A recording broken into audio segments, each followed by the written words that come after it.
الحمد للہ رب العالمین والصلاة والسلام علی سید الانبیاء والمرسلین۔ حمد و صلاۃ کے بعد معزز محترم محتشم سامعین، کتنے دنوں سے باب المعجزات ہی چل رہا ہے اور حضور علیہ السلام کے معجزات آپ کے سامنے رکھے جا رہے ہیں۔ حضرت سہل بن حنظلیہ رضی اللہ تعالی عنہ روایت کرتے ہیں کہ انہم ساروا مع رسول اللہ صلی اللہ علیہ وسلم یوم حنین فاطنبوا السیر حتی کان عشیہ، کہ حضور علیہ السلام کے ساتھ غزوہ حنین کے موقع پہ لوگ سفر میں تھے اور سفر کافی لمبا ہو گیا حتیٰ کہ عشاء کا وقت ہو گیا۔ فجاء فارس، ایک سوار آیا، فقال یا رسول اللہ صلی اللہ علیہ وسلم انی طلعت علی جبل کذا و کذا، کہ میں اس پہاڑ پر دیکھ کر کے آیا ہوں۔ اس نے ساری تفصیلات بتائی کہ یہ میں نے دیکھا ہے۔ فَإِذَا أَنَا بِحَوَازِنَ عَلَى بِكْرَةِ أَبِيهِمْ بِزُؤْنِهِمْ وَنَائِمِهِمْ اجْتَمَعُوا إِلَى حُنَین، کہ قبیلہ حوازن جو ہے وہ اپنے بچوں کو، جوانوں کو، بوڑھوں کو، اونٹوں کو اور اپنے جانوروں کو، ساز و سامان کو لے کر کے سارا قافلہ جو ہے وہ میدان میں جمع ہے۔ یعنی اس نے خبر دی حضور کو کہ دشمن کا لشکر بہت سارا ہے، اور قبیلہ حوازن جس کے ساتھ ٹکراؤ ہوا تھا حنین میں، وہ اپنے سارے لاؤ لشکر کے ساتھ اور بچوں اور بوڑھوں کے ساتھ، جوانوں اور مردوں اور عورتوں کے ساتھ وہ میدان میں جمع ہے۔ فتبسم رسول اللہ صلی اللہ علیہ وسلم، حضور مسکرا پڑے، وقال، اور فرمایا تلک غنیمت المسلمین غدا انشاءاللہ تعالی، فرمایا کل یہ تمہارے لیے سب کچھ مال غنیمت ہوگا، یہ سب کچھ کل تمہارے لیے مال غنیمت ہوگا جو یہاں جمع ہے۔ ثم قال، پھر حضور نے کہا، من یحرسنا اللیلہ، کہ رات کو ہمارا پہرا کون دے گا؟ حضور نے فرمایا رات کو ہمارا پہرا کون دے گا؟ قال انس بن ابی مرثد، حضرت انس ابن ابی مرثد الغنوی رضی اللہ تعالی عنہ نے کہا، انا یا رسول اللہ صلی اللہ علیہ وسلم، حضور یہ نوکری میں سر انجام دوں گا۔ قال ارکب فراکب فرسا، حضور نے فرمایا کہ تو سوار ہو جا، تو وہ ایک گھوڑے پہ سوار ہو گئے۔ فقال، تو حضور نے اس کو فرمایا، استقبل ھذا الشیب حتی تکون فی اعلاہ، کہ تو اس پہاڑ پر چڑھ جا یہاں تک کہ تو سب سے اونچائی پر چلا جائے۔ فلما اصبحنا، وہ پہرا دینے کے لیے چلے گئے اور لوگ سو گئے۔ کہتے ہیں جب صبح ہوئی، خرج رسول اللہ صلی اللہ علیہ وسلم الی مصلاہ، تو حضور نماز کے لیے نکلے۔ فرکع رکعتین، تو حضور نے 2 رکعتیں پڑھی، فجر کی 2 سنتیں۔ ثم قال، پھر فرمایا، هل حسستم فارسکم، وہ رات جو ہم نے سوار بھیجا تھا تم نے اس کو آتے جاتے محسوس کیا ہے؟ تو لوگوں نے کہا، فقال رجل یا رسول اللہ ما حسسنا، کہ ہم نے اس کو محسوس نہیں کیا۔ یعنی حضور نے اس کو یہ تاکید کی تھی کہ تم پہاڑ پہ چڑھ جانا، اگر رات کوئی اچانک کوئی حملہ ہو یا کوئی دشمن کی طرف سے نقل و حرکت ہو تو اس کی اطلاع دینا۔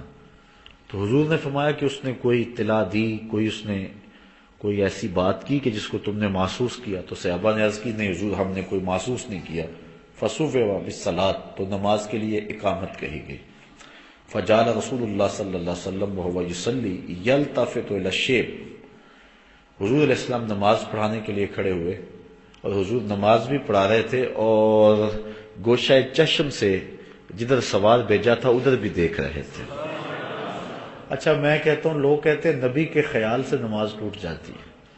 اب نبی اپنے بھیجے ہوئے غلام کی راہیں تک رہا ہے اور نماز بھی پڑھا رہا ہے. اللہ اکبر. یہ امام ابو داؤد نے حدیث روایت کی ہے. تو حضور علیہ السلام جو ہیں وہ نماز بھی پڑھا رہے تھے اور گوشہ چشم سے دیکھ بھی رہے تھے. یہ بات ذہن میں رکھیں کہ نماز کے اندر جائے سجدہ پہ نظر رکھنی چاہیے، لیکن اگر گوشہ چشم سے دائیں بائیں کو دیکھ لیتا ہے تو یہ نماز میں کراہت کا سبب نہیں ہے. اگر گردن پھیر کے دیکھتا ہے تو نماز مکروہ ہو جاتی ہے، اور اگر سینہ پھیرتا ہے تو نماز ٹوٹ جاتی ہے. یہ بات ذہن میں رکھیں. ویسے جائے سجدہ پہ حالت قیام میں نظر رہے، حالت رکوع میں پاؤں کے ناخنوں پہ نظر رہے، اور تشہد میں قعدے میں انسان کی نظر جو ہے وہ گود میں رہے. لیکن اگر گوشہ چشم سے آنکھیں گھما کر کے تھوڑا سا دیکھ لیا تو اس سے کراہت نہیں آئے گی. لیکن اگر گردن گھما کے دیکھا تو نماز مکروہ ہو جائے گی، ٹوٹے گی نہیں. لیکن سینہ پھر گیا قبلے سے تو نماز ٹوٹ جائے گی. لیکن صحابہ نے حضور علیہ السلام کی طرف جو ہے وہ نظریں گھما کر کے بھی دیکھا، اور صحابہ نے حضور کی طرف گردن پھیر کے بھی دیکھا، اور حضور علیہ السلام کی طرف سینے پھیر کے بھی دیکھا، اور نماز مکروہ نہیں. وہ جمعۃ المبارک کے موقع پر میں نے عرض کیا تھا، جن لوگوں کو جمعہ کی حاضری نصیب ہوئی ہے ان کے لیے دہرانے کی ضرورت نہیں ہے. باقیوں کے لیے دو جملے کہ حضور علیہ السلام نماز میں آئے، صدیق اکبر رضی اللہ تعالیٰ عنہ نماز پڑھا رہے تھے. حضور نے حجرہ عائشہ رضی اللہ تعالیٰ عنہ سے جو ہے وہ پردہ ہٹا کے دیکھا تو حجرہ عائشہ بالکل پیچھے، حضرت صدیق اکبر رضی اللہ تعالیٰ عنہ یہاں کھڑے ہیں، اور انہوں نے دیکھا تو حضور کو دیکھ کے پیچھے ہٹے. تو کیسے دیکھا ہوگا؟ گوشہ چشم سے بھی نہیں دیکھا جاتا، گردن گھما کے بھی نہیں دیکھا جاتا.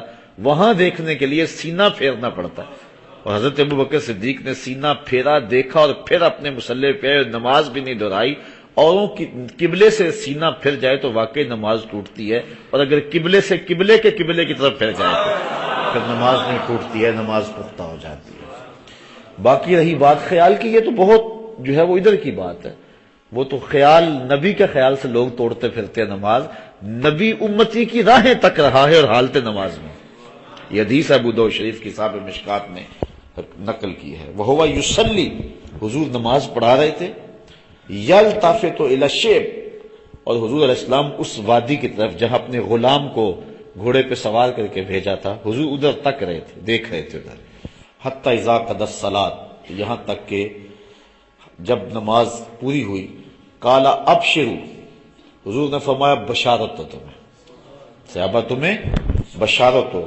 فقد جاء فارسکم، تمہارا جو گیا تھا نا سوار وہ آ گیا ہے، وہ نیچے آ گیا. فجعلنا ننظر الى خلال الشجر فی الشیب، تو کہتے ہیں ہم نے جو ہے وہ درختوں کی اوٹ سے اندر سے دیکھنا شروع کیا کہ کہاں ہے وہ. فاذا هو قد جاء، تو وہ واقعی آ رہا تھا. حتی فاقف علی رسول اللہ صلی اللہ علیہ وسلم، یہاں تک حضور کے سامنے کھڑا ہو گیا. فقال انی انطلقت حتی کنت فی اعلی ھذا الشیب، حضور میں چلتا رہا یہاں تک کہ چوٹی پر پہنچ گیا.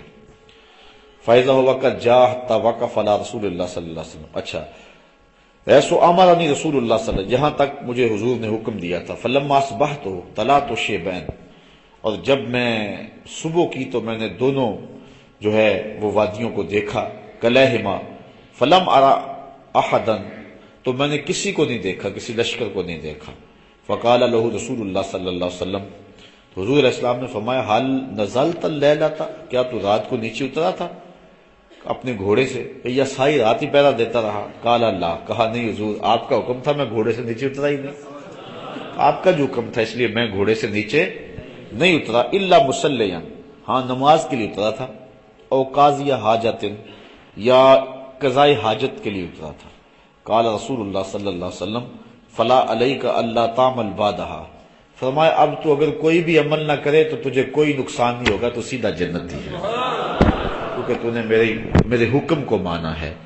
یہ الگ بات ہے کہ ان کے عمل اور بڑھ گئے ہوں گے. ایسا ہوا نہیں کہ حضور نے کہہ دیا ہو. حضرت عثمان کو بھی کہا تھا جب انہوں نے 300 اونٹ دیے تھے ماں پلان، حضور نے فرمایا کوئی عمل بھی نہ کریں تو ان کو کوئی نقصان نہیں ہوگا. لیکن حضرت عثمان نے عمل نہیں چھوڑا تھا. حضرت ابن مرثد نے بھی عمل نہیں چھوڑا تھا. انس ابن مرثد الغنوی نے بھی عمل نہیں چھوڑا تھا. کیونکہ یہ ان کو نماز میں لذت ہی نصیب ہوتی تھی۔ مسند امام احمد میں روایت ہے کہ ایک شخص حاضر ہوا کہنے لگا حضور میں آپ سے بیعت اسلام تو کرنا چاہتا ہوں لیکن ایک شرط ہے میری۔ فرمایا کیا شرط ہے تمہاری؟ اس نے کہا کہ میں نمازیں 5 نہیں پڑھ سکوں گا، نمازیں 5 میں صرف 2 نمازیں پڑھوں گا، اگر 3 نمازوں کی مجھے چھٹی دیتے ہیں تو میں اسلام قبول کر لیتا ہوں۔ اگر کوئی شخص مجھے کہے اور بندہ بھی بڑا اہم ہو تو کیا میں اس کو اس شرط پہ اسلام میں داخل کر لوں گا؟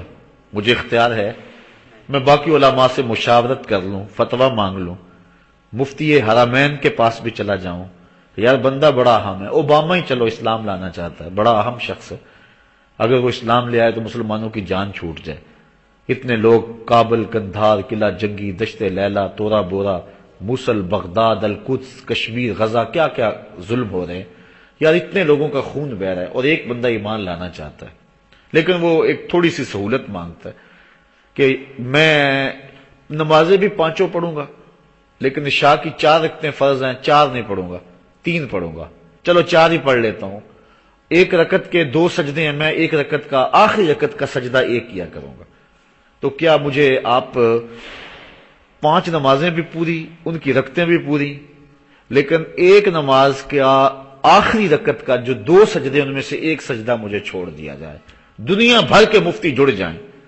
کیا اس کو سہولت دے سکتے ہیں؟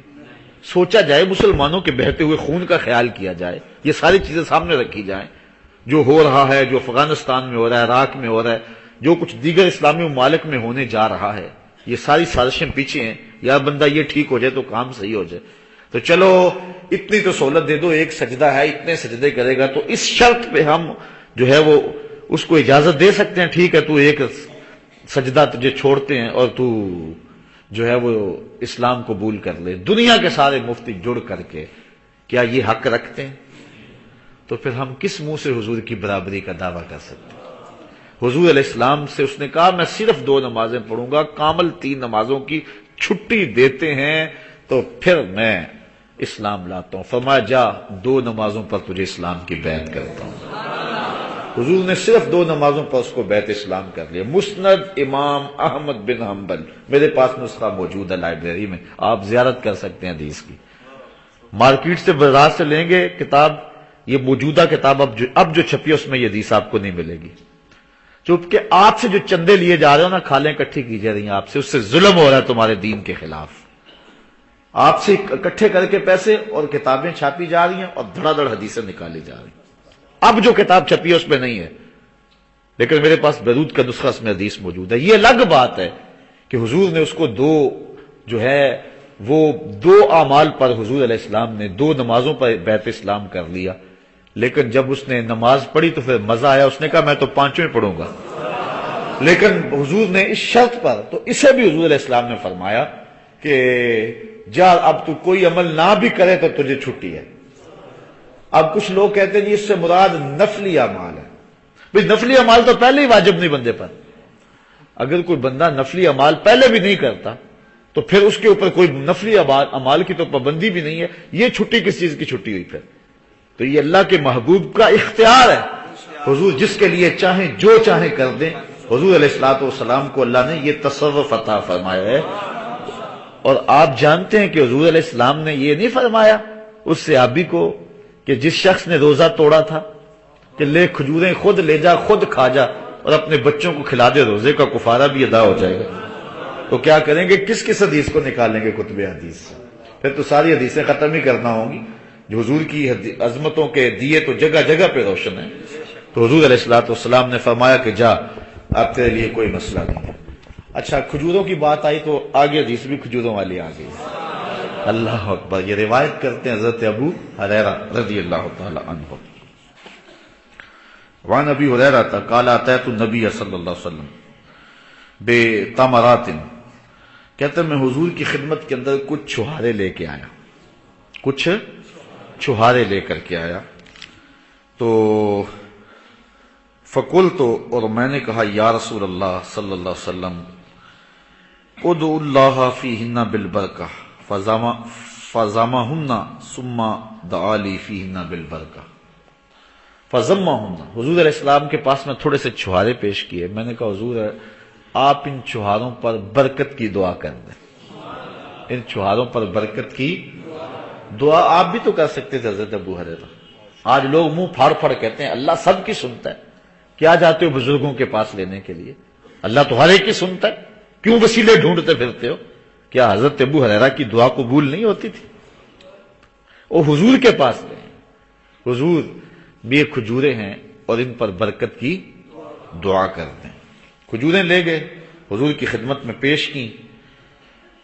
فَزَمَّهُنَّ حضور نے ان کو جو ہے وہ کھجوروں کو ملا دیا، مکس کر دیا. ثُمَّ دَعَا لِي اور پھر حضور علیہ السلام نے میرے لیے دعا کر دی. فِيهِنَّ ان کھجوروں میں بالبرکت برکت کی. حضور نے ان کھجوروں کو مکس کر کے میرے لیے برکت کی دعا کر دی. قالا اور فرمایا خذہن لے پکڑ لے، فاجعلہن فی مزودک اور اس کو اپنے توشہ دان میں ڈال لے. یہ لے کھجوریں، تھوڑی سی کھجوریں تھی، کہا یہ لے لے اور اس کو توشہ دان میں ڈال دے. کلما اردت ان تاخذ منہ شیئا فادخل فیہ یدک فخذہ جب بھی تیرا دل کرے نا کھجوریں کھانے کو، اس میں ہاتھ ڈالا کر اور نکال لیا کر. اس توشہ دان میں ہاتھ ڈالا کر اور نکال لیا کر. اور ساتھ حضور نے یہ فرمایا وَلَا تَنْصُرْهُ نَصْرًا تو اس کو جھاڑنا نہ، خالی نہ کرنا، الٹنا نہ، باقی جو تیری ضرورت ہے وہ اس توشہ دان سے پوری ہوگی. وہ تھیلا تھا چمڑے کا یا جو بھی تھا، اس میں انہوں نے کھجوریں رکھ لی. کہتے ہیں فقد حملت من ذلك التمر کذا و کذا من وسق فی سبیل اللہ. کہا کہ میں نے اس سے بہت ساری کھجوریں لی اور کئی وسق میں نے اللہ کی راہ میں خیرات بھی کی. ایک وسق جو ہے وہ 60 سا کا ہوتا ہے اور ایک سا جو ہے وہ 4.5 کلو کا ہوتا ہے. 4.5 سیر کا ایک سا ہوتا ہے. اللہ اکبر. اتنے وسق جو ہے وہ کھجوریں کہتے ہیں. یعنی کئی من کھجوریں میں نے اللہ کی راہ میں بھی بانٹی. اور پھر فرماتے ہیں کلما، آگے فرمایا فَكُنَّا نَاكُلُ مِنْهُ وَنُطْعِمُ کہ ہم اس سے کھاتے بھی اور اس سے لوگوں کو بھی کھلاتے. جو مہمان آتا وہ بھی ادھر سے کھاتا، ہم خود بھی کھجوریں ادھر سے کھاتے، فقیر آتے تو اس کو بھی بانٹتے. کھجوریں تھی چند، اور ایک روایت میں صرف 21 کھجوریں 21 کھجوریں تھی. وہ دوسری روایت ہے، یہ ترمذی کی روایت ہے. وہ روایت دوسری جس میں انہوں نے جو ہے وہ 21 کھجوروں کا ذکر کیا ہے. تو لیکن یہاں انہوں نے تعداد بیان نہیں کی، لیکن پتہ چلتا ہے کہ وہ تھیلے میں جو ہیں وہ کھجوریں کتنی کو تھیں. اب دیکھ لیے حضرت ابو ہریرہ فرماتے ہیں وَكَانَ لَا يُفَارِقُ حَقْبِي وہ جو تھیلا تھا نا توشہ دان جس میں کھجوریں تھیں، وہ میری قبر سے کبھی الگ نہیں ہوتا تھا. یعنی میں اس کو یہاں ہی رکھتا تھا، اپنے یہاں بس کندھے پہ رکھ لیا اور چلتا رہا. جب بھی بھوک لگی پیاس لگی میں نے کھجوریں نکالی کھا لی. کوئی آیا میں نے کہا اللہ تو بھی کھا. اور پھر کوئی فقیر ہوتا میں آواز مار کے دیتا یہ لے کھجوریں. چونکہ جب ختم ہی نہیں ہونی ہے تو پھر فقیر سے ڈرنا کیوں. وہ اللہ تعالیٰ نے اپنے محبوب کو فرمایا نا کہ محبوب سائل کو جھڑکنا نہیں. جھڑکے تو وہ جس کے خزانوں میں کمی ہو. محبوب تجھے ہم نے دیا ہوا ہے تو بانٹتا جا، جھڑکنا نہ، پیار سے دیتا چلا جا. اب حضور بانٹ رہے ہیں اور جن کو حضور دیا ہے وہ بھی آگے بانٹ رہے ہیں. اللہ اکبر. چمک تجھ سے پاتے ہیں سب پانے والے، میرا دل بھی چمکا دے چمکانے والے. لوگ حضور کی عطاؤں کی بات کرتے ہیں کہ تھوڑی ہیں کہ زیادہ ہیں. اللہ اکبر. لیکن یہاں معاملہ ہے جس کو حضور دے دیں اس میں کمی نہیں آتی ہے. وہ کیا کسی نے کہا تھا صاحبزادہ پیر نصیر الدین علیہ رحمہ نے کہ اب تنگی داماں پہ نہ جا اور بھی کچھ مانگ، ہیں آج وہ مائل بعطا اور بھی کچھ مانگ.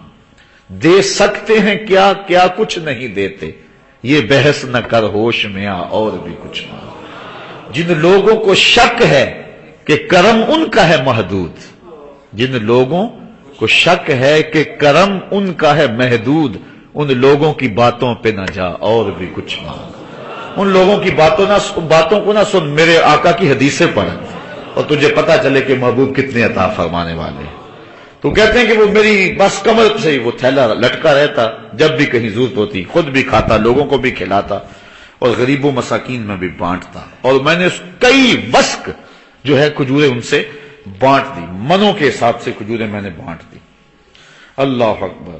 پھر کہتے ہیں حتی کانا یوم قتل عثمان فإنہ انقطع، جس دن حضرت عثمان رضی اللہ تعالیٰ عنہ شہید ہوئے ہیں، کہتے ہیں اس دن میرا وہ تھیلا گر گیا تھا، جس دن میرا تھیلا حضور نے دیا، حضور نے دیا، کب دیا یہ نہیں پتا، کب دیا، ساری زندگی گزری، پھر 2.25 سال حضرت ابوبکر صدیق کے گزرے، پھر 10-12 سال حضرت عمر کے گزرے، پھر 10 سال حضرت عثمان کے گزرے، اب 25-30 سال تو ہیں نا، پتہ نہیں حضور نے کب کا دیا ہوا ہے، چلو مدینے کے آخری دور میں دیا ہو، پھر بھی 22-23 سال بنتے ہیں، 23 سال تک کھجوریں بانٹتے بھی رہے، کھاتے بھی رہے، کھلاتے بھی رہے، اور تھیلا تھا کمر پہ۔ روایت ابو ہریرہ کرتے ہیں، حدیث ہے ترمذی کی، اللہ اکبر، اور عطا ہے حضور کی، ہاتھ لگایا برکت ہوگی، کہا لے بس الٹنا نہ، اس کو کھاتے رہنا اور کھلاتے رہنا، بانٹتے رہنا، ختم نہیں ہوں گی۔ اللہ اکبر۔ بلکہ حضرت ملا علی قاری نے اس حدیث کی تشریح میں حضرت ابو ہریرہ سے ایک شعر بیان کیا ہے جو پڑھا کرتے تھے، شعر حضرت ابو ہریرہ شعر کیا پڑھتے تھے؟ آپ پڑھا کرتے تھے کہ لوگوں سنو میری بات، للناس ہم ولی ہمان بینہم، ہم الجراب و ہم الشیخ عثمانہ، لوگوں کو 2 دکھ ہوئے جب حضرت عثمان شہید ہوئے، اس دن 2 دکھ تھے، لیکن لوگوں کو 1 دکھ ہوا کہ حضرت عثمان شہید کر دیے گئے، لیکن مجھے 2 دکھ ہوئے، ایک تو حضرت عثمان شہید ہو گئے، دوسرا میرا وہ توشہ دان اس بھاگ دوڑ میں گم ہو گیا، میرے کندھے سے گر گیا، اور وہ برکت جو حضور کے دم سے مجھے رہی تھی۔ اچھا بس اللہ کی حکمتیں ہی ہیں، اگر وہ توشہ دان حضرت ابو ہریرہ کے پاس رہتا اور گم نہ ہوتا، کسی نے تو الٹ دیا ہوگا نا، حضرت ابو ہریرہ تو کسی کو دے کے جاتے نا، مرتے ہوئے کہتے کہ لے تو بھی نہ الٹنا اس کو، اور اس سے تو بھی بانٹتا رہنا۔ ساری زندگی ابو ہریرہ نے بھی اس سے کھائیں، اور جب جاتے تو کسی کو دے جاتے۔ پھر جس طرح سجادہ نشینی چلتی ہے نا پیروں کی، اللہ اکبر، ابو ہریرہ کے تھیلے کی بھی سجادہ نشینی چلتی ہے، اور ہو سکتا ہے ہمارے تک بھی پہنچتا، کچھ کھجوریں ہمیں بھی مل جاتی، لیکن بارہ اللہ کو منظور نہیں تھا۔ حضرت عثمان غنی رضی اللہ تعالیٰ عنہ کی شہادت کی وجہ سے وہ جاتا گیا اور ہمارے تک نہ پہنچ سکا۔ آئیے حضور علیہ السلام کا ایک اور معجزہ، وہ بھی اسی قبیل کا ہے۔ حضرت جابر روایت کرتے ہیں، ان رسول اللہ صلی اللہ علیہ وسلم جاءہ رجل، ایک شخص حضور کی خدمت میں حاضر ہوا، یستطعمہ، حضور سے اس نے کوئی کھانے کی چیز مانگی، فاطعمہ شطر وسق، حضور نے وسق شعیر، حضور نے اس کو جو ہے وہ جو کے کچھ وسق عطا فرمایا، وسق نہیں بلکہ وسق کا بھی نصف حصہ اس کو عطا فرمایا۔ وسق جو ہوتا ہے وہ 6 من 30 کلو کا ہوتا ہے، تو 3 من 15 کلو حضور نے اس کو جو عطا کر دی۔ کتنے؟ 3 من 15 کلو جو حضور نے اس کو عطا کر دیے۔ اچھا اس کو یہ ہو گئے نصیب۔ اب حضور نے کیا فرمایا سنو، حضور نے یہ عطا کر دیے، فما زال الرجل یاکل منہ وامرأتہ وضیفہما، کہ وہ بھی کھاتا، اس کی بیوی بھی کھاتی، جو مہمان آتے وہ بھی کھاتے، اور کھاتے رہے، چلتے رہے مدت۔ ایک دن خیال آ گیا کہ پتہ نہیں یہ کتنے کو ہیں اس کے اندر، تو پھر کیا ہوا، حتی کالہ، اس نے ایک دن اس کو تولنا شروع کر دیا، ایک دن اس نے تولنا، اس نے کہا تولوں تو صحیح کتنا ہے، فانیہ، تو وہ ساری برکت اٹھ گئی۔ اور یار جو نبی کے دیے ہوئے پر تولے اس کی برکت اٹھ جاتی ہے، تو جو نبی کو تولنے بیٹھ جائے اس کے دین کی برکت اس کے پاس کہاں رہے گی، برکت اٹھ گئی۔ اللہ اکبر۔ فاطا نبی صلی اللہ علیہ وسلم، تو وہ حضور کی خدمت میں آیا، پھر آ گیا، فقالا، تو حضور فرمایا لو لم تکل ہو لاکلت منہ ولقام لکم، فرمایا اگر تم نانا تولتے تو یہ ہمیشہ تمہارے پاس رہتا، تم کھاتے بھی رہتے، ختم بھی نہ ہوتا، اور تمہارے پاس بھی موجود رہتا، اور ان کی نسلوں تک یہ پہنچ جاتا اگر وہ تولتے نہ تو۔ اس کو امام مسلم نے اپنی سند کے ساتھ روایت کیا ہے۔ اللہ اکبر۔ ایک روایت حضرت ابن عباس سے ہے، حضور کے چچا زاد بھائی ہیں. قال جاء اعرابی الی رسول اللہ صلی اللہ علیہ وسلم، ایک شخص حضور کی خدمت میں حاضر ہوا. قال بما اعرف انک نبی، اس نے کہا مجھے کیسے پتا چلے کہ آپ اللہ کے نبی ہیں؟ قال، تو حضور نے فرمایا ان دعوت هذا الازق من هذه النخلة یشهد انی رسول اللہ، فرمایا یہ جو کھجور ہے اس کے اوپر لگے ہوئے جو خوشے ہیں، اگر یہ میری گواہی دے دیں پھر تو مان جائے گا کہ میں اللہ کا رسول ہوں. اس نے کہا جی بالکل، پھر تو کوئی شک ہی نہیں رہے گا. فدعاہ رسول اللہ صلی اللہ علیہ وسلم، حضور نے ان کھجوروں کو بلایا، ان کھجوروں کو بلایا. وہ لگا کے نا 400 واٹ کا ایمپلیفائر اور لمبے لمبے دھوتے لگا کے، تو مولوی فل اسٹل والا ہو اور کھجوروں کو آواز دے کھجوروں آ جاؤ، آئیں گی کھجوریں؟ لیکن حضور نے اشارہ کیا. اللہ حضرت غور تو کیجیے، سارا ٹل بچوں کو بھی ساتھ جوڑ لیں، جتنے صبح آئے قرآن پڑھنے والے جی کھجوروں کو آواز دینی ہے. کھجور نے کیا آنا ہے، کھجور کا ایک ذرہ بھی نہیں آئے گا، لیکن حضور نے کھجوروں کو آواز دی کہ آ جاؤ. کھجوروں کو کیا کہا؟ آ جاؤ. پھر کیا ہوا؟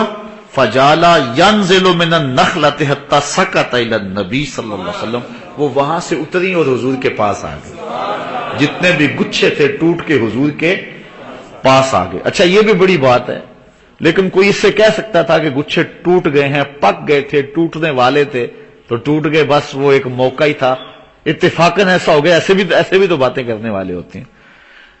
حالانکہ توڑنے بلانا بھی بڑی بات ہے، لیکن پھر حضور نے کیا کہا؟ ثم قال ارجع، کہا چلو اب چلے جاؤ، اب واپس چلے جاؤ.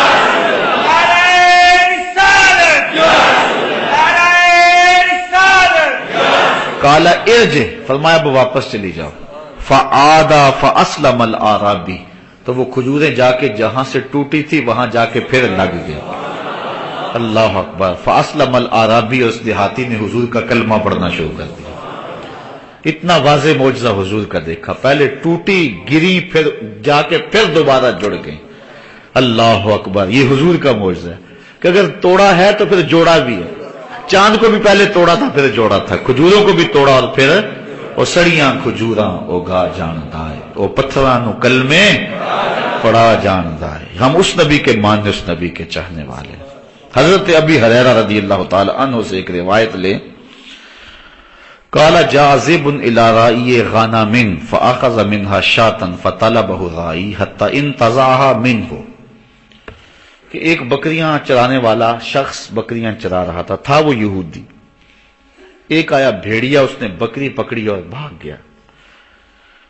یہ چرواہا بڑا مضبوط تھا، اس نے ڈنڈا پکڑا اور بھیڑیے کے پیچھے، اور جا کے بھیڑیے سے بکری سے اس کو چیرتا اور ٹکڑے کرتا، اس نے پہلے چھڑوا لیا. جب بکری اس نے چھڑوا لی، قال فصعد الذئب على تل فقع واستصفر وقال قد امت الى رزق رزقنيه الله اخذته ثم انتزعته مني. وہ ایک اونچی جگہ پہ بیٹھ گیا، ٹیلے پہ بیٹھ گیا اور کہنے لگا اللہ نے رزق دیا تھا تو نے چھین لیا مجھ سے. اور یہ گفتگو جو ہے وہ ایسے جس طرح لوگ کرتے ہیں، فصیح زبان میں کر رہا ہے. اس شخص نے جب سنا نا تو فقال رجل، اس نے کہا تاللہ ان رأیت کل یوم ذئب یتکلم، میں نے کبھی بھیڑیوں کو باتیں کرتے نہیں دیکھا، آج تک کبھی بھیڑیوں نے باتیں تو نہیں کی تھی جس طرح انسان کرتے ہیں، عجیب بات ہے. فقال الذئب، تو بھیڑیا باتیں تو پہلے کر رہا تھا. اس نے کہا عجب من ھذا، میں اس سے بھی عجیب بات نہ سناؤں؟ تجھے یہ بڑا تعجب ہو رہا ہے کہ بھیڑیا بول رہا ہے، لیکن میں تجھے اس سے بھی عجیب بات نہ سناؤں؟ اس نے کہا کیا؟ اس نے کہا من ھذا، اس سے بھی عجیب بات، رجل فی النخلات بین الحرتین، کہ یہ جو کھجوروں کا جھنڈ ہے نا، مدینے کی طرف اشارہ کر کے کہا، کہاں ایک آدمی آیا، یہاں ایک شخص آیا ہے، یہاں ایک شخص آیا ہے، یخبرکم بما مدا وما هو کائن بعدکم، جو گزرے ہوئے واقعہ ہیں ان کی بھی خبر دے رہا ہے، جو آنے والے واقعہ ہیں ان کی بھی خبر دے رہا ہے. اور بھیڑیا بھی مان جائیں، یہ تو بھیڑیا بھی کہہ رہا ہے کہ نبی آنے والی خبریں دے رہا ہے. اور بھیڑیوں تم اس سے بھی گئے گزرے ہو، تم ابھی تک ترازو لے کے بیٹھے غیب نہیں جانتے تھے. وہ بھیڑیا کہہ رہا ہے، بھیڑیا کہہ رہا ہے کہ ایک ایسا شخص آیا ہے کہ جو گزرے ہوئے واقعے بھی بیان کر رہا ہے اور جو آنے والے واقعات ہیں وہ بھی بیان کر رہا ہے، اور کوئی شے اس سے پوشیدہ فکان رجل یہودیا، وہ شخص جو تھا وہ یہودی تھا، فجاء الی النبی صلی اللہ علیہ وسلم فاخبرہ، وہ حضور کی خدمت میں آیا اور اس نے حضور کو خبر دی کہ میں نے یہ واقعہ دیکھا ہے، فاسلم، اور اسلام بھی لے آیا، فصدقہ النبی صلی اللہ علیہ وسلم، تو حضور نے اس کی تصدیق کی کہ ہاں واقعی یہ واقعہ ہوا ہوگا۔ ثم قال النبی صلی اللہ علیہ وسلم انہا امارات بین ید الساعۃ، کہا کہ یہ بھی عجیب بات ہے لیکن قرب قیامت میں ایسی علامتیں بھی ظاہر ہو جائیں گی، قد اوشک الرجل ان یخرج فلا یرجع حتی یحدثہ نالاہ وصوتہ بما احدث اہلہ بعدہ، فرمایا قرب قیامت میں بندہ گھر سے جائے گا تو واپس جب پلٹے گا اس کا کوڑا، اس کے نالین، جوتے جو اس کے اہل خانہ نے بعد میں باتیں کی ہوں گی وہ ریکارڈ کر لیں گے اور اس کو بتا دیں گے۔ اور آج دیکھ لیں آپ، چھوٹے سے پرزے لگا کے چلے جائیں، واپس آ کے سب کچھ سن لیں گھر میں کیا ہوتا رہا۔ تو اس وقت یہ واقعہ جو ہوا، یہ حضور جو خبریں دیتے ہیں یہ بطور معجزہ دی ہیں۔ حضور فرمایا قرب قیامت میں یہ چیزیں ویسے بھی آ جائیں گی، یعنی آج کے دور میں جو حضور نے بتایا وہ سامنے آ گیا نا، گھر چھوڑ جائیں، موبائل ریکارڈنگ پہ لگا کے آپ سب کچھ سن لینا، جوتے پہ بھی لگا لیں کوئی چھوٹی سی چیز، کوئی چیز جو ہے وہ کوڑے پہ لگا کے، بندوق پہ لگا کے چلے جائیں، تو اس گھر میں ساری جو بات ہے، دفتر میں ساری جو بات ہے، جو کچھ ہو رہا ہے، ایک بندہ سب کو ریکارڈ کر رہا ہے، واپس آ کے سب کچھ سن لے۔ یہ حضور نے اس وقت بتایا، گویا حضور نے عقل کے اندھے جو لوگ ہیں ان کو اشارہ دیا، اور سب کچھ دیکھ لو گے اور پھر بھی نبوت کا انکار کرو گے اور پھر بھی نبی کی طاقت کا انکار کرو گے؟ یہ تو تم دیکھتے ہو کہ آلات کے ذریعے گزری ہوئی باتیں وہ سب ریکارڈ ہو جاتی ہیں، تو جس کو اللہ نے محمد اور نبی اور رسول اعظم بنایا ہے پھر اس کی شان کا عالم کیا ہوگا، اس کی رحمت کا عالم کیا ہوگا۔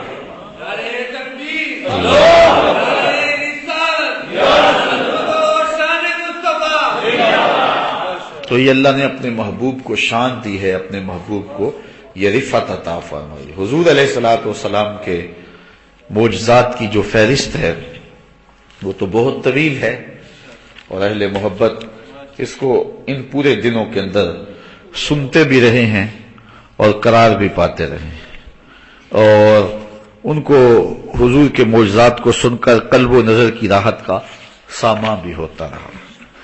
آج کل میں جب بھی کوئی گفتگو کرتا ہوں تو میری کوشش یہ ہوتی ہے کہ حضور کی ناموس کے حوالے سے کوئی نہ کوئی بات کسی طرح سے ضرور ہو جائے۔ تو چونکہ ہم ربیع الاول میں پچھلے سال پورا مہینہ حسن رسول پر گفتگو کرتے رہے، اس مرتبہ پورے 10 دن پہلے لگے، اور اس کے بعد ہم نے معجزات پہ گفتگو شروع کر دی۔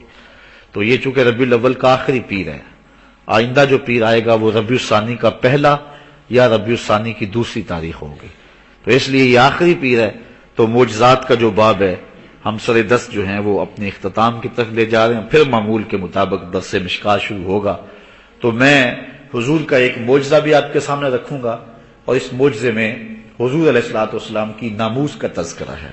حفاظت کرنے والوں نے حضور کی ناموس کی حفاظت کی اور حضور کا ایک معجزہ ظاہر ہوا۔ اس کو روایت کیا ہے امام بخاری نے اپنی سند کے ساتھ۔ حضرت برا رضی اللہ تعالی عنہ روایت کرتے ہیں، یہ برا بن عازم ہے صحابی، قال بعث النبی صلی اللہ علیہ وسلم رحتا الی ابی رافع، ابی رافع نامی ایک یہودی تھا جو حضور کو دکھ دیا کرتا تھا اور آقا کریم کی توہین کیا کرتا تھا۔ حضور نے ایک گروہ تیار کیا اور فرمایا جاؤ جا کے اس کی خبر لو، اس کی زبان کھینچو۔ فداخل علیہ عبداللہ ابن عتیق، تو حضرت عبداللہ ابن عتیق جو ہیں یہ ایک صحابی ہیں، وہ اس کے قلعے میں داخل ہو گئے، بیتہ لیلاً، اس کے قلعے میں رات کو داخل ہو گئے، وہو نائم، تو وہ سویا ہوا تھا۔ تو حضرت عبداللہ بن عتیق نے آواز دی کہ اے ابو رافع، اس نے کہا ہڑبڑایا نیند میں، آپ سمجھ گئے کہ یہ اس چارپائی پہ لیٹا، چونکہ اس لوگ زیادہ تھے وہاں، آپ نے آگے بڑھ کے جو ہے وہ اس کے پیٹ کے اندر خنجر کھونپ دیا، فقاتلہ، اور اس کو قتل کر دیا۔ فقال عبداللہ بن عتیق، حضرت عبداللہ بن عتیق کہتے ہیں فوضعت السیف فی بطنہ حتی اخذہ فی ظہرہ، باہر نکلے تو پھر خیال آیا کہ کہیں بچ نہ گیا ہو، پھر واپس پلٹے، جس نے غازی علم الدین نے کیا تھا۔ آپ پڑھیں غازی علم الدین کی تعریف۔ غازی علم الدین علیہ رحمہ نے جب راجپال کو قتل کیا، قتل کر کے وہ ٹال تھا ایک لکڑیوں کا اس کے پاس آیا، دل میں خیال آیا کہیں موذی بچ نہ گیا ہو، غازی پھر گیا. اللہ اکبر. جو اللہ رسول کے لیے جانیں وارتے ہیں وہ ڈرا نہیں کرتے ہوتے. بعد میں بیان بدلا. غازی علم الدین کو کس نے نہیں کہا تھا ایک بار کہہ دے کہ راجپال کو میں نے نہیں مارا، بس تیرے گلے سے پھندا پھانسی کا نکلوانا ہمارا کام ہے. تو غازی علم الدین نے کیا کہا تھا؟ اس نے کہا حد ہوگی تمہاری، یہ تو میرے مقدر اور میں اس کا انکار کر دوں.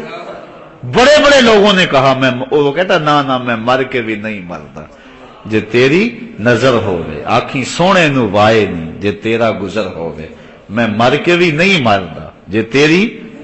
بتاؤ غازی علم الدین مرا ہے کہ زندہ ہے؟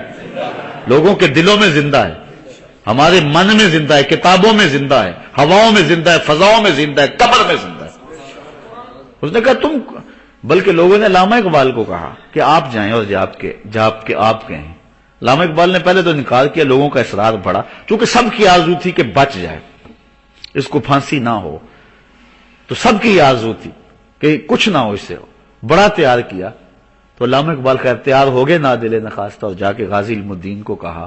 ابھی کہنے لگے تھے تو غازی علم الدین چہرے سے پڑ گئے، تو کہا اقبال تم بھی یہ کہہ رہے؟ اللہ اکبر. تو اقبال نے پھر اس وقت کہا تھا کہ ان شہیدوں کی دیت اہل کلیسا سے نہ مانگ، ان شہیدوں کی دیت اہل کلیسا سے نہ مانگ، کہ حرم سے بھی بڑھ کر پاکیزہ ہے جن کا لہو، ان کا لہو تو حرم سے بھی بڑھ کر قیمتی ہے. تو اللہ اکبر. تو حضرت عبداللہ ابن عتیق رضی اللہ تعالی عنہ کہتے ہیں میں پھر واپس پلٹا، فوضعت السیف بطنہ، اور میں نے اس کے پیٹ میں پھر تلوار کھونپی، حتی اخذ فی ظہرہ، یہاں تک کہ کمر سے تلوار پیچھے نکل گئی. جب نکل گئی تو فعرفت انی قتلتہ، مجھے یقین ہو گیا کہ میں نے اسے مار دیا، میں نے گستاخی رسول کرنے والی زبان کاٹ دی ہے. فجعلت افتح الابواب حتى انتهيت الى درجة فوضعت رجلي فوقعت في ليلة مقمرة فانكسرت ساقي. کہتے ہیں کہ میں نے جلدی پیچھے دروازے بند کرتا گیا تھا قلعے میں، بہت بڑا قلعہ تھا اس کا. جب سیڑھیاں پڑا ہاتھ دروازہ بند کر کے آگے گزرتے تاکہ پیچھے سے کوئی آئے نہ، پھر دروازہ بند کر دیا، واپس آیا دروازے کھولتا ہوا آیا. آخری دروازے کو جب کھولا تو رات تھی، چاندنی، اور لگا یوں کہ جس طرح زمین آ گئی ہے نیچے، لیکن سیڑھی اونچی تھی.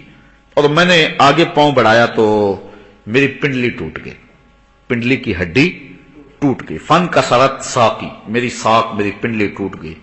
فاصبتها بامامۃ، میں نے پگڑی کھولی اور باندھ دی. فانطلقت الی صحابی، جو پیچھے میرے ساتھ آئے تھے میں ان کے پاس چلا گیا. فانتہیت الی النبی صلی اللہ علیہ وسلم، چلتے چلتے پھر ہم حضور کے پاس آ گئے. میری پنڈلی ٹوٹی اور لٹک رہی ہے. فقال ابسط رجلک، حضور فرمایا ذرا پنڈلی تو نکال. حضور نے فرمایا یہ پنڈلی تو بچھا نا. تو کہتے ہیں فبسطت رجلی، میں نے اپنی پنڈلی بچھا دی. فمسحھا، تو حضور نے اپنا دست شفا پھیر دیا. فکأنما لم اشتکھا قط، تو مجھے ایسے ہوا جس طرح میری پنڈلی کو کبھی درد بھی نہیں ہوا تھا، کبھی میری پنڈلی کو درد بھی نہیں ہوا تھا. رواہ البخاری، اس کو امام بخاری نے روایت کیا ہے. اللہ حضور کی محبتیں ہم سب کو نصیب فرمائے. بائیں پستان سے 2 انگل نیچے تھوڑا سا پہلو کی جانب گوشت کا ایک ٹکڑا ہے جس پر سفید رنگ میں لفظ اللہ لکھا ہوا. تصور کریں اور خیال کریں کہ دل دھڑک نہیں رہا، اللہ اللہ کہہ رہا ہے. سانس اندر جائے تو اللہ،